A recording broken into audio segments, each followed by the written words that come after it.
देखो पेपर मान लिया, हम बात कर रहे हैं how to attempt the paper.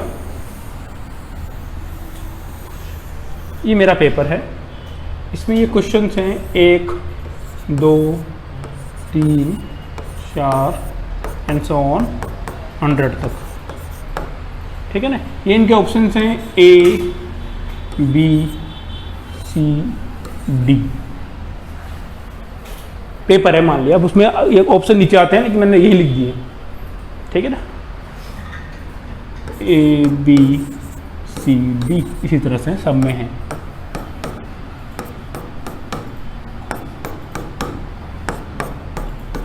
अब देखो क्या होता है कि कुछ क्वेश्चन तो ऐसे होते हैं कि डायरेक्ट जैसे मान लो कि मैंने पढ़ाया आपको साहब कि राजस्थान की कुल स्थलीय सीमा आपको पता था, बताया 5,920, तो सीधा टिक कर दिया, पहले दिखते ही कोई डाउट ही नहीं भाई साहब, ठीक है ना। तो कुछ क्वेश्चन ऐसे हैं, कुछ क्वेश्चन डायरेक्ट बोल दिए साहब कि जावा कैसी है, वो ऑब्जेक्ट ओरिएंटेड है साहब की, और दूसरी लैंग्वेज है, कौन सी किस प्रकार की लैंग्वेज है, तो सीधा बताना ये तो बिल्कुल ईजी क्वेश्चन है। मतलब आपके 100 में से ऐसे क्वेश्चन होंगे कम से कम 40 45 50 60 डिपेंड करता है कि जो प्रथम दृष्टया मतलब देखते ही आपको समझ आते हैं, होता है ना पहली नज़र का प्यार, वैसे क्वेश्चन भी आएंगे तो देखते ही पसंद आ गया वैसा तो आप लोग कन्फर्म आता है, ठीक है ना। तो पहले टाइप के क्वेश्चन बने वो होते हैं। दूसरे टाइप के क्वेश्चन वो होते हैं जिसमें लग रहा है कि यार ये क्वेश्चन है, इसमें वैसे तो कंफर्म है यार ये सी है आंसर, लेकिन बार बार हल्का हल्का डाउट जा रहा है यार डी भी हो सकता है। मतलब 80% 90% तो हमको श्योर है कि सी आंसर होगा, लेकिन हल्का सा डाउट जाता है यार ये क्या पता डी तो नहीं है यार। ऐसे सेकंड टाइप क्वेश्चन ऐसे होते हैं भैया, ठीक है ना। और तीसरे क्वेश्चन जो कौन बने करोड़पति होते थे ना, डबल डिप, दो तो उठा दो क्योंकि दो तो बिल्कुल कंफर्म है, ध्यान नहीं, ये तो भाई मेरे को ये ध्यान है ए और डी तो बिल्कुल हालत में नहीं है, और सी और डी में से बिल्कुल ध्यान नहीं पड़ रहा है कौन सा है, इनमें दोनों से एक है, 50-50 ऐसा क्वेश्चन होता है थर्ड टाइप की। सेकंड टाइप क्या था, 80-20 वाला पोर्शन था। थर्ड टाइप क्या है, इसमें दो ऑप्शन तो हमने एक्सक्लूड कर दिए, वे तो ये बिल्कुल नहीं सकते, लेकिन जो दो इंक्लूडेड हैं अभी भी उनके बारे में मैं बिल्कुल भी श्योर नहीं हूं कि बी है या सी है, both are possible, that is type number C. Third number type के क्वेश्चन हो गए। एक टाइप होते हैं अपने फेवरेट, बिल्कुल हवाई नगरी कहां से आ गया ये, बिल्कुल भी ध्यान नहीं पड़ रहा कि यार ये ऐसा भी कुछ होता है क्या, हाँ। वो फिर ऐसा क्वेश्चन आता है जावा के अंदर साहब जो लोकल वेरिएबल है उसको मेमोरी की किस जगह जाके सेव करते हैं। यार ये थोड़ी होता है, तुम सोचते बेईमानी कर रहा है, ऐसा कोई बात ही नहीं होती। मतलब पेपर में आपके ऐसे क्वेश्चन होंगे जरूर, कम से कम 5 10 15 20 25 30 तक भी हो सकते हैं ऐसे क्वेश्चन, डिपेंड करता है अपनी पढ़ाई पे, हैं डिपेंड करता है अपनी पढ़ाई पे कि हमने बहुत अच्छी पढ़ाई करी है तो हमको ऐसे क्वेश्चन 10 ही दिखेंगे, कुछ लोगों को लगेंगे कम से कम मेरे को तो ऐसे 45 क्वेश्चन दिखे जो कभी हो ही नहीं सकते। वो आपकी ना कितने नालायक उस पर डिपेंड भी करता है ना। ओके, तो इस तरह से देखो हमने 4 कैटेगरी डिवाइड कर दी पेपर की। एक तो 100% कन्फर्म हूं मैं, पहला। दूसरा 80-20 में जिसमें हूँ 80% 20% वाले में। तीसरा हो गया 50-50 हो गया। और चौथा होता है जिसमें मेरे को बिल्कुल आइडिया नहीं है। तो क्या करें हम पेपर को भी 4, हम जैसे मान लो पेपर हमने चालू किया, टाइम पूरा होते ही तो हमारे को ये करना है कि मेरे पास में 2 घंटे टाइम है, लगभग मैं 1 घंटा या 70 मिनट में पूरे पेपर से गो थ्रू हो जाऊं। लगभग आधा टाइम या आधा टाइम थोड़ा सा ज़्यादा टाइम में पूरे पेपर से गो थ्रू हो जाऊं और पूरे पेपर को इन 4 भागों में डिवाइड करता चलूं। कैसे कैसे ऐसे कि जो क्वेश्चन मेरे को आ रहा है उसके डायरेक्ट ऑप्शन पे टिक करूं, ऐसे ऑप्शन पे टिक करूं डायरेक्ट, उसे क्वेश्चन नंबर पे कुछ जरूरत नहीं टिक करने की। पहला टाइप तो वो 100% मेरे हिसाब से सही है, ठीक है ना, 100% मेरे हिसाब से ठीक है। और दूसरा जो टाइप था हमारा जिसमें हमने कहा था 80-20, ठीक है ना, उस पे मान लो कि मैं ये वाला निशान लगा दूं, जैसे मान लो पहला वाला क्वेश्चन किया, मेरे को लगा कंफर्म बी सही है, तो इसके ऊपर तो कुछ नहीं किया, लेकिन मैंने बी पे टिक कर दिया था, भाई ये कंफर्म ठीक है मेरा, ठीक है ना। और दूसरा टाइप जिसमें 80-20 वाला मेरा जो इशू आ रहा था, ठीक है ना, उसमें मैंने क्या किया, कि साहब ये क्वेश्चन नंबर जो है ना, जो दो लिखा हुआ है, ये 2 ऐसे लिखे हुए हैं एक बार के लिए, भाई ये 1 2 3 4 5 6 ऐसे क्वेश्चन नंबर लिखे हुए हैं। तो इस पे तो मैंने पहले पे तो टिक कर दिया कि कंफर्म आ रहा है, दूसरे पे मैंने ये रेक्टेंगल बना दिया क्वेश्चन नंबर के ऊपर। अब मुझे पता है कि रेक्टेंगल का मतलब क्या है, मेरा 80-20 है, इसमें मेरे को लग रहा है कि यार कंफर्म से सी सही लग रहा है, लेकिन यार हल्का सा डी पे डाउट जा रहा है, तो उस पर मैंने रेक्टेंगल बना दिया, ठीक है ना। तो फिर तीसरा क्वेश्चन किया, तीसरा मेरे को लगा कि हाँ बिल्कुल कॉन्फिडेंट हूँ मैं डी पे, तो मैं टिक कर दिया। चौथा किया हाँ मैं ए पे कॉन्फिडेंट हूँ, इसको कर दिया। फिर 5 पे जैसा आया, 5 पे वो वाली कंडीशन आ गई 50-50 कि यार ए और डी तो नहीं हो सकता, ये दोनों में से डाउट आ रहा है। अब तो क्वेश्चन ऑप्शन में टिक तो कर नहीं सकते, तो इस पे क्या कर दिया हमने, तीसरी मार्किंग चालू कर दी। तीसरी मार्किंग हमारी ये है 50-50 वाली, ये थी 100% वाली मार्किंग, ये थी 80-20 की मार्किंग, और ये थी आपकी 50-50 वाली मार्किंग। तो 5वें क्वेश्चन पे क्या कर दिया मैंने, ये घोड़ा लगा दिया 50-50% वाला। अब छठे पे आए कि भाई साहब राम जी मान लेगा, कुछ नहीं ध्यान पड़ रहा, ठीक है ना, कहाँ से आ गया। अब उस टीचर को गले निकालेंगे अपन, वो क्या पढ़ाए थे, बिल्कुल बैग बकवास कर रहे हैं, मेरे तो सारे वो चौथी कैटेगरी में आ रहे हैं यार, ये होगा ना उस टाइम पे, ठीक है ना। अब ये डिपेंड करेगा अपनी पढ़ाई कितनी अच्छी है। पहले कैटेगरी में ज़्यादा क्वेश्चन आ रहे हैं तो आप अच्छे पढ़ के आए, और चौथी कैटेगरी में आ रहे हैं तो आप जैसे आराम हो गया होगा, ठीक है ना। तो फिर क्या होगा, ये चौथी कैटेगरी होगी अपनी क्रॉस, तो अपन ने छठे क्वेश्चन पे क्रॉस लगा दिया कि भैया दोबारा इसकी शक्ल नहीं देखनी अपने को। भाई ये वैसा क्वेश्चन है कि इस पर दोबारा आके टाइम वेस्ट करना होगा, कोई मतलब निकलेगा नहीं, ठीक है ना। ओके, अब क्या होगा कि मेरे टाइम हो चुका है 60 मिनट पूरे, मैंने पूरे 100 पेपर में मैं गो थ्रू हो गया, 100 क्वेश्चन में गो थ्रू हो गया। अब मैं काउंट करूंगा कि मेरे पहले वाले जो राइट है ना, राइट वाले जिसपे ऑप्शन पे राइट लग रहा है, वो कितने हैं। अब देखो पेपर के 3 टाइप होते हैं, पेपर के टाइप 3 होते हैं। First type easy beginners type, जिसमें अभी आप लोगों के नंबर आए ना 270 280 इजी क्वेश्चन आ गए। स्टार्टिंग में ऐसे पेपर दिए थे मैंने जिसमें आपके मतलब 115 आने में मर रहे थे, वो बहुत खतरनाक टाइप था। कुछ क्वेश्चन ऐसे थे जिसमें 180 190 लाए 300 में से आप, तो वो था मीडियम लेवल। तो 3 तरह के पेपर होते हैं। अब मान लिया कि पेपर था इजी लेवल का, पेपर था इजी लेवल का। इजी का मतलब क्या है, आपकी कट ऑफ छड़ेगी ऊपर, वो कट ऑफ छड़ के कहाँ जा सकती है, 75 भी भाग सकती है। बिल्कुल इजी दे दिया है कि बच्चों से क्वेश्चन दे दिया यार। तो उस कंडीशन में क्या है कि ये आपका जो पहले राउंड में हमारे ये वाले टिकिंग के क्वेश्चन कितने होने चाहिए, जब कम से कम मोर देन 60 प्लस होने चाहिए, जो फर्स्ट अटेम्प्ट में बिल्कुल देखते सही हैं, मोर देन 60 होने चाहिए जब हमारा पेपर इजी लेवल का है। 65 भी हो सकते हैं, 70 तक भी जा सकते हैं, ऐसा कुछ, क्योंकि पेपर इजी है। जिसमें कट ऑफ भी 75 जा रही है, तो आपके 60 65 70 तक तो पहले राउंड में सही होने चाहिए, क्योंकि आप जिनको सही मान के कर रहे हैं उनमें से तो गलत होंगे, आपको 30 मार्क्स थोड़ी है। और कट ऑफ 75 होगी तो मतलब 65 के आसपास का रेशो बैठता फर्स्ट राउंड का। कौन सा, इस वाले का। अब क्या है, और मान लो कि सेकंड वे मीडियम लेवल पेपर है। पेपर कैसा है, मध्य स्तर का, मतलब कट ऑफ आपकी जो हमने 60 मानी थी वो बढ़ के 65 के आसपास है, 65-67 के आसपास है।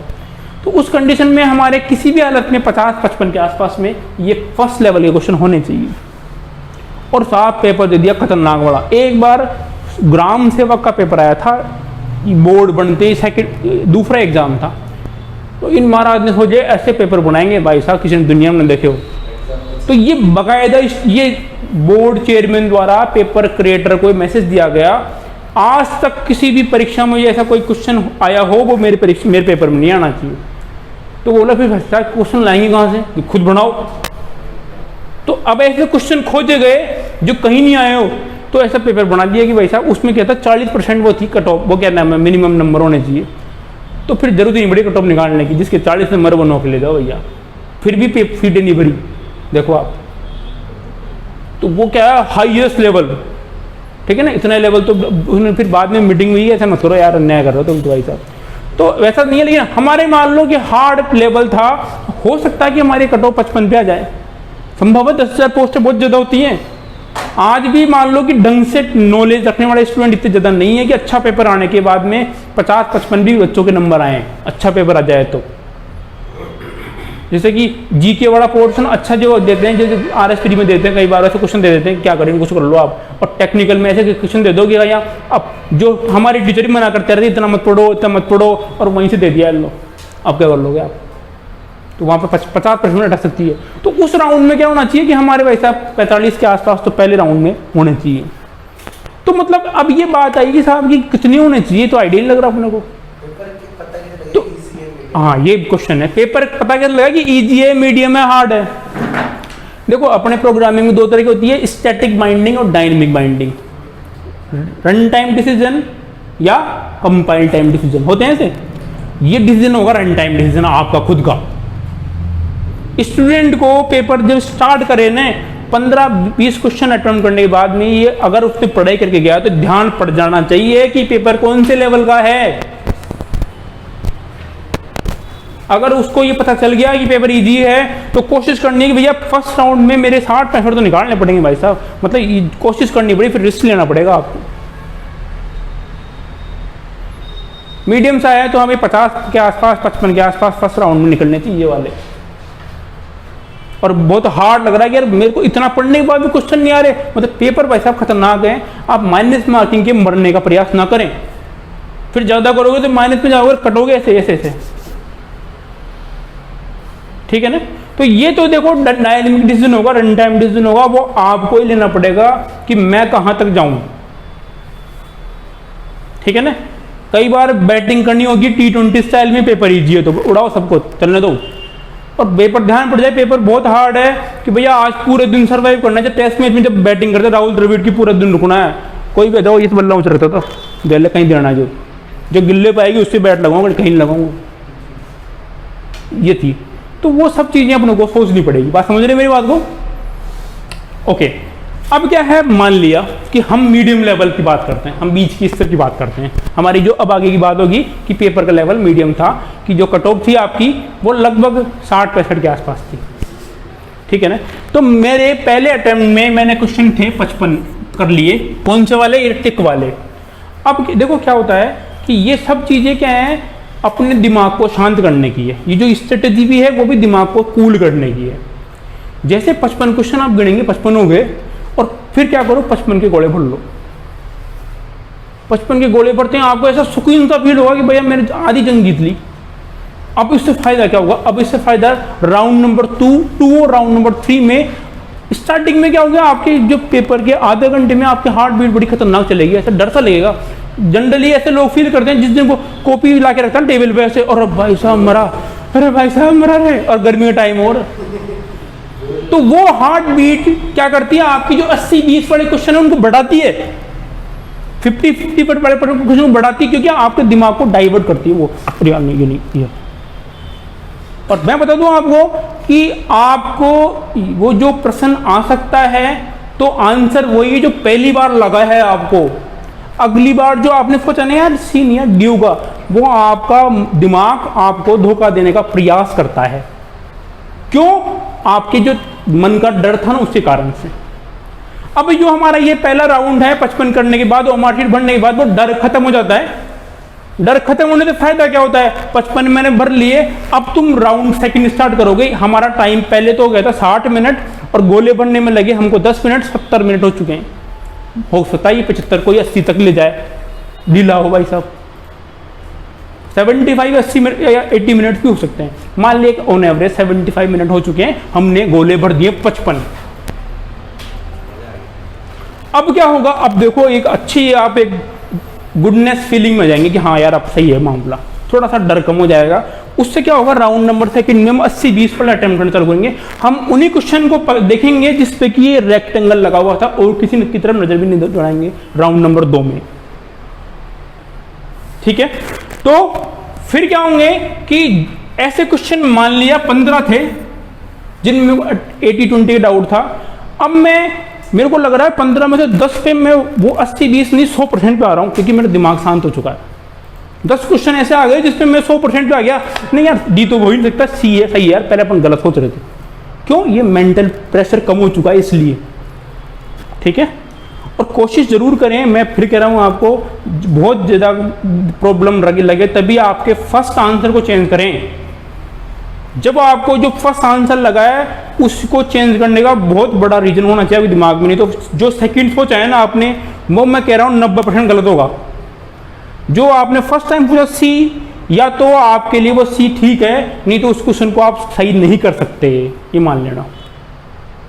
मेरी बात को अनुभव को लेके जाना एग्जाम में। जो फर्स्ट टाइम आपको लग रहा है उसको चेंज बहुत मुश्किल से करना, क्योंकि या तो वो सही होगा, नहीं तो उसको आप सही नहीं कर सकते। ज़्यादातर जो सेकंड टाइम जो थॉट आती है वो गलत ही होती है। फिर एग्जाम देने के बाद देखोगे अरे यार मैं सही कर रहा था, ये मैंने आखिरी में गलत कर दिया। ऐसे बहुत सारे क्वेश्चन होते हैं भैया। ठीक है ना? ओके, तो अब क्या होंगे, मान लो 15 क्वेश्चन आपने फिर कर दिए। ठीक है ना? 15-20 थे ऐसे, उसमें 15 फिर कर दिया आपने, और 15 के गोले भर दिए भाई साहब। कितने हो गए? 70 क्वेश्चन हो गए भाई साहब। मीडियम लेवल का पेपर है, इसमें आपके लगभग 60-65 के आसपास कट ऑफ है। ठीक है ना? अब हो क्या सकता है कि साहब यहाँ 55 की जगह 60 थी, यहाँ बस आप 15 की जगह 17 थे, तो ये मान लो ये 70 की जगह 75, 76, 80 तक भी जा सकता है सेकंड राउंड के बाद में, डिपेंड करता है। मानते अपन ऑन एवरेज मिला के, दोनों को मिला के अपन 75 थे आफ्टर सेकंड राउंड, 75 तक के गोले हमने भर दिए। अब थर्ड राउंड में आओ।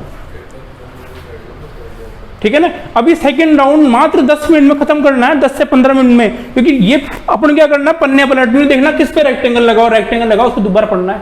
पढ़ते दिमाग में जो क्लियरिटी आ रही है उसको तुरंत टिक करना है, येलो टिक, और इसको काट के इसको काट देना है ऐसे ऐसे।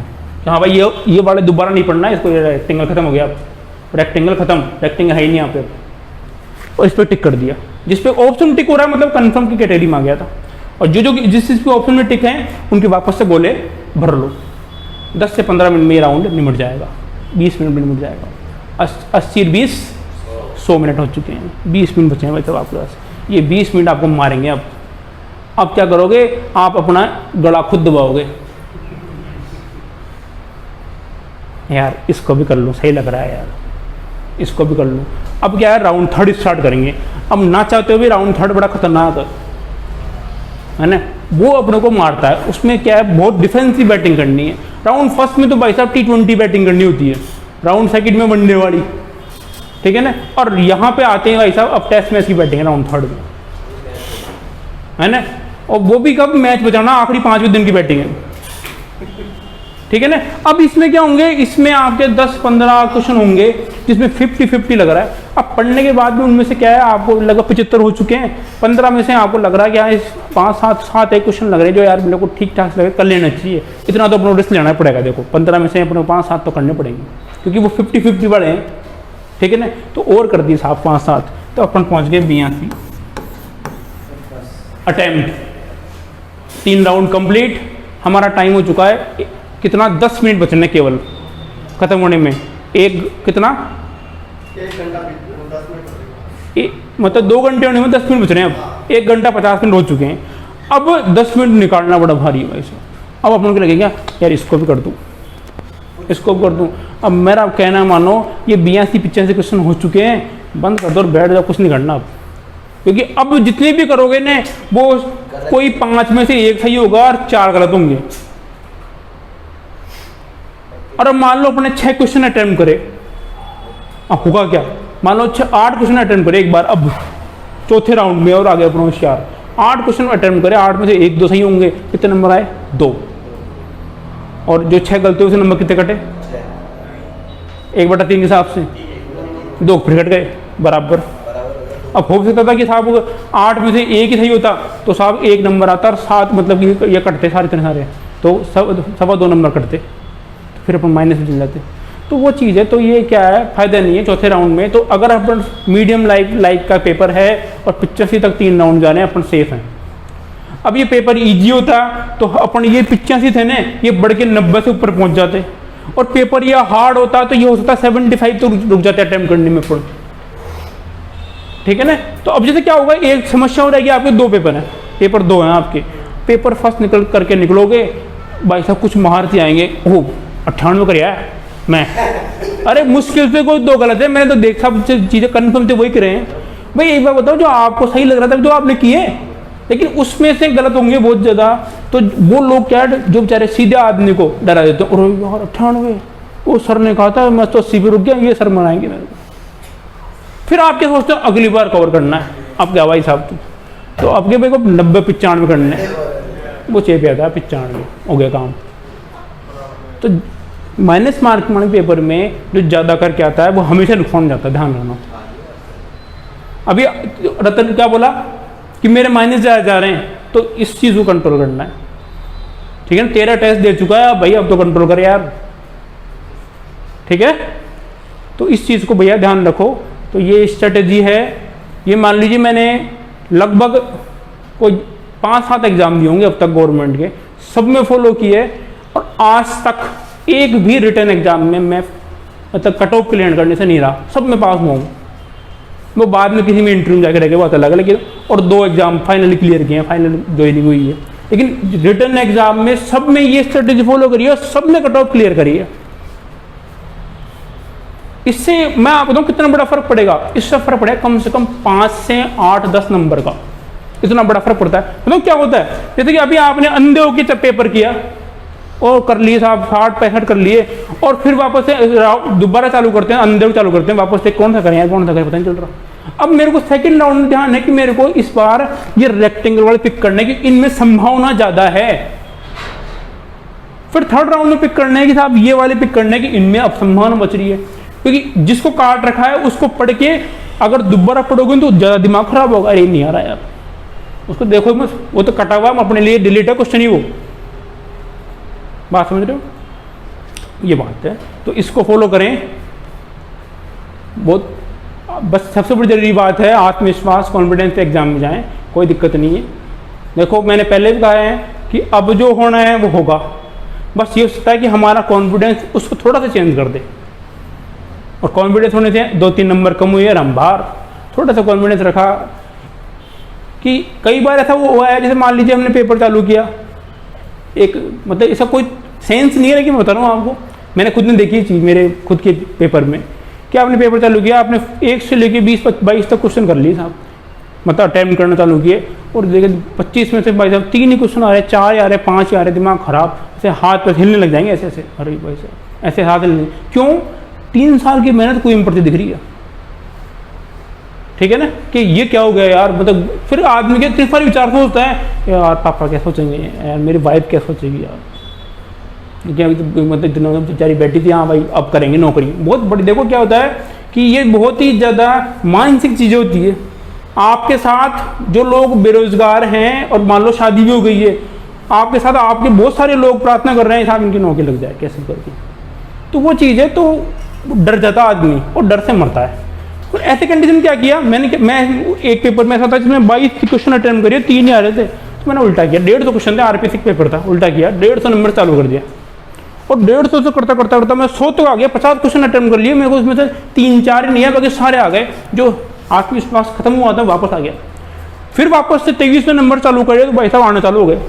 सब चीज़ मानसिक प्रेशर का है, आते अपने को सब है यार। एक बात बताओ, इतना पढ़ने के बावजूद अपने को नहीं आ रहे तो मतलब बाकी जनता को नहीं आ रहे होंगे। कंपटीशन एग्जाम में तो ये तो है ही नहीं साहब कि 80% लाने, हो सकता है कि 55 में काम हो जाए, परसेंटेज तो कुछ है नहीं। तो ये मान के चले कि मैं पढ़ा हूँ इतना खूब मन लगा के, क्योंकि मेरी ईमानदारी में पता है, तो जो क्वेश्चन मेरे को नहीं आ रहा तो ये मान सकते हैं परीक्षा में बाकी लोगों को नहीं आ रहा होगा, और इसको ज़्यादा प्रेशर ना लें, ठीक है ना।